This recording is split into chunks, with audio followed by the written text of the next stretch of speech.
Hindi to away ng impeachment. Alam nila na hindi nila kayang impeach si VP Inday Sara Duterte. Alam nila na wala silang numero. Ang takot nila ay ang Blue Ribbon Committee hearing. Ang takot nila ay lumabas ang katotohanan. Ang takot nila ay ituro kung sino ang nagnakaw sa kaban ng ating bayan. Kaya mga kasama, doon sa nagtatanong, sabi nila, ano ang reaksyon mo doon sa kaso nyo ng plunder ni Senador Marcoleta? Alam nyo, ang plunder, non-bailable. Ang sagot ko sa kanila, tumatawa ko at natatawa ko dahil wala kayong kaso. At alam ko na takot lang kayo na maungkat ang totoong nagnakaw. Yung mga nagsasalita laban sa korupsyon, may kaso. Yung mga nagnakaw, yung nagplunder, yung kasama sa flood control, malaya, walang kaso. Pinoproteksyonan pa ng gobyerno ni Bongbong Marcos. Sino ang hindi magagalit? Alam niyo ho, ang may kaso sa flood control, 10. 10 lang. Ang kilala ko lang nga lang 5. Sino ba? Si Yusek Bernardo, naging state witness pa. Si Alcantara, naging state witness pa. Si Bryce Hernandez. Ang kilala ko lang sa senador, pinaila nila, Senador Joel Villanueva, Senator Jinggoy Estrada, Senator Chis Escudero, puro kalaban nila. Sino pa ho naalala nyo? Wala na. Sino pa? Si Bong Revilla. Kinasuhan nila. Doon sa kasong yun, 4. Si Bong Revilla, Alcantara, Bernardo, Bryce Hernandez. Yung 3, sweet witness. Si Revilla, nakakulong. 4 lang ang kasama doon. Si Revilla pa ang nakulong. Ngayon nung nakita kami ni Senator Bato, bago siya pumunta ng Senado, pinagtatawanan siya. Ang sabi sa kanya, gumagawa siya ng kwento, takot siya. Nakita niyo nangyari. Hinabol talaga siya. Huhuliin siya. Sino may dala ng warrant? Gobyerno ba? Trillanes, ni hindi gobyerno ang nagdala ng warrant, ni hindi natin alam kung totoo ang warrant. Nung makita ko si Senator Bato, ang sabi ko kaagad, Senador, ang bilis mo palang tumakbo. Sabi niya, Mike, ensayado ko, 6 months. Pero sabi ko, Senador, grabe pala. Ikukulong ka talaga nila. Kasama si Senator Bongo sa ICC. At malamang, ipilit nilang isama si VP Inday Sara Duterte. Bakit? Dahil takot sila na may kalaban. Dahil takot sila sa 2028, alam nila, hindi maihinto, hindi mabibigilan si Inday Sara Duterte na susunod na Pangulo ng Republika ng Pilipinas.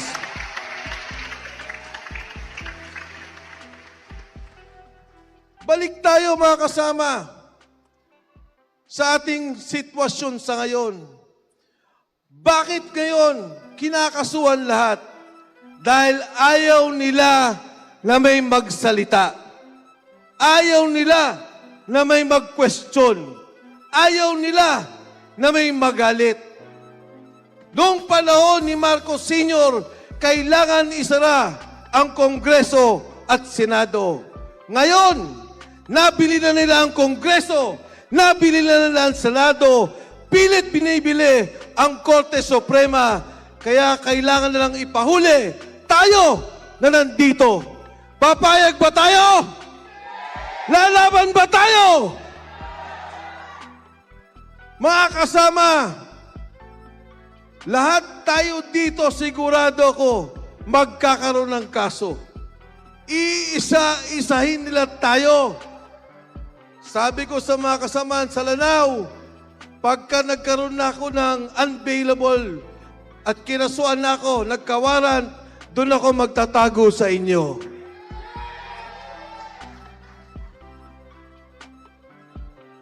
Paano?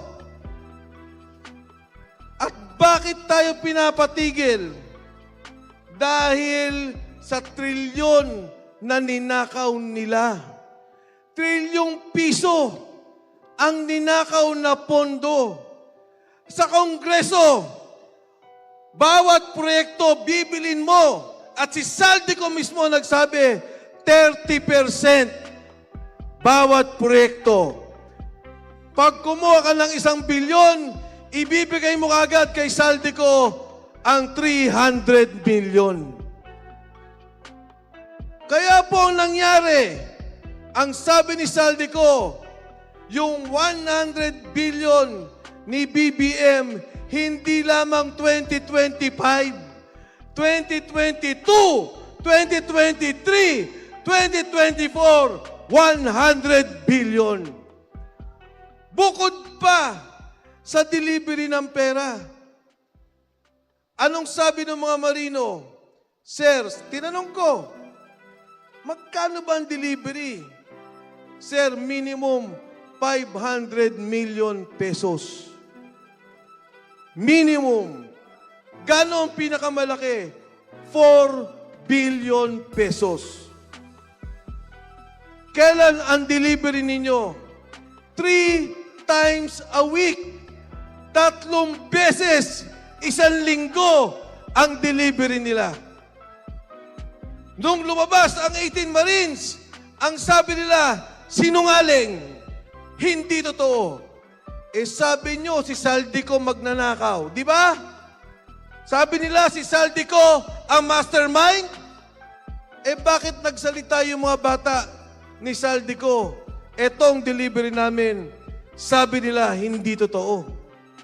Yan pong sinabi ni Gutesa at yung sinabi ng 18 Marines, sila mismo ang nagdadala ng pera. Sila mismo ang nagdidirekta ng pera. At ito po yung malungkot. Nung kinausap ko ang 18 Marines tungkol kay Pangulong Duterte, kinwento nila sa akin, pagdating ng airport, susunduin na nila ang commissioner ng ICC. Dadalhin sa hotel, may susi na bayad na nila. Dadalhin doon sa Raffles, sa bahay ni Saldico, doon sa Maidas, sa hotel ni Saldico. At dadalhin doon ang mga witness. Bit-bit ni Senador Trillanes. Ibinuo ang kaso 2023. Ibinuo ang kaso matapos ang eleksyon. Pinagplanuhan na ang Pangulong Duterte. Kaya po yan ang ginawa nila, kidnapping. Kinidnap ang Pangulo. Kinidnap ang isang Pilipino, isinurrender sa banyagang batas at banyagang korte. Matapos dun, anong sinunod? Si Inday Sara Duterte, impeach. Impeach. At patapos po niyan, hindi natin nakita, nagkaroon ng flood control scandal. Nakita ngayon yung ninakaw na pera, maraming nagsalita, maraming nagalit, marami ang patuloy na tumutuligsa. Pero lahat yan, kinakasuhan nila. Ang huling usapan ng Kongreso at Senado, ang gusto nila, extension ni BBM, extension ng Kongreso. Sabi nila sa mga congressman, eto pera, eto ang proyekto, at huwag kayong matakot dahil ma-extend ang Kongreso, extended si BBM, maligaya na naman ang araw ng mga buwaya sa Kongreso. Ngayon mga kasama, binabalik ko ang tanong sa inyo. 1986, nagkarevolusyon, magmula ng 1972 na martial law.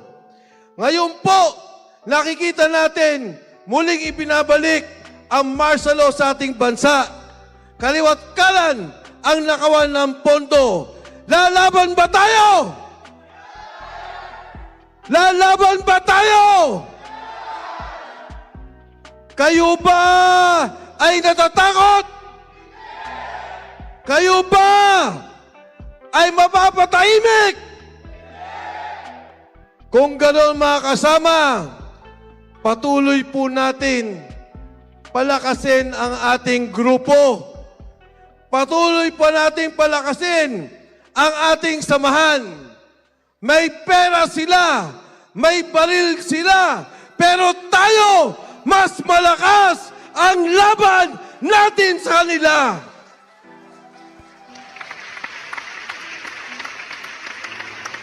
Kaya nga mga kasama, lumapit kami ni Speaker Bebot Alvarez sa ating pinuno ng ating samahan. Ang sabi namin sa kanya, Mayor, kailangan namin ng isang leader. Kailangan namin na may tumayo bilang simbolo ng aming pagkakaisa. Si Pangulong Duterte, nandito tayo hindi lamang para sa kanya, kung hindi ang prinsipyo, ang paninindigan, ang liderato na ipinakita ng isang Duterte para sa ating bansa.